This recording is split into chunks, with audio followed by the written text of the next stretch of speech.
When my daughter, Lily, was in second grade, she had an imaginary friend named Ben.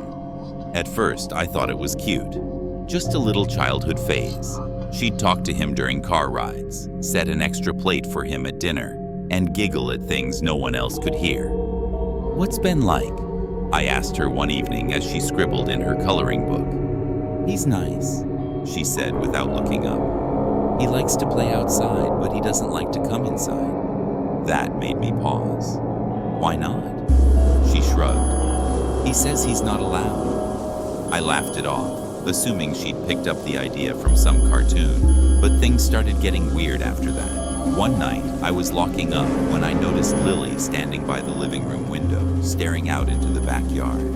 Her face was blank, almost empty. "Sweetie, what are you doing?" "Ben wants to come inside," she whispered. A chill ran down my spine. I walked up to the window and glanced outside. The yard was empty.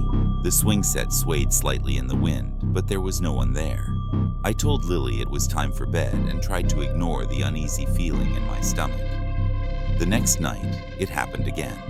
Only this time, she wasn't at the window. She was at the back door, standing on her tiptoes, unlocking it. I rushed over and grabbed her hand. "Lily, what are you doing?" Her head snapped up toward me, and for a second, I didn't recognize her. There was something off about her expression. "Ben says it's cold outside," she murmured. I deadbolted the door and carried her to bed, trying to keep my heart from hammering out of my chest. She didn't argue, just lay down quietly, staring at the ceiling. Over the next few days, Lily stopped talking about Ben, and I hoped the phase had passed. But then one morning, as I was making breakfast, she walked into the kitchen and said, "Ben's mad at you." I nearly dropped the frying pan. "Why?" "You won't let him in." I forced a laugh. "Sweetheart, Ben isn't real." Her face twisted with confusion. Then something changed. She smiled, but it wasn't the kind of smile a child should have. It was knowing. "He is," she said simply. "He told me where to find Grandpa's watch." I froze. My father's old watch had been missing for years. I had turned the house upside down looking for it. "Where did you find it?" I asked cautiously. "In the vent under my bed," she said. I ran to her room, pulled off the vent cover, and sure enough, there it was, the watch.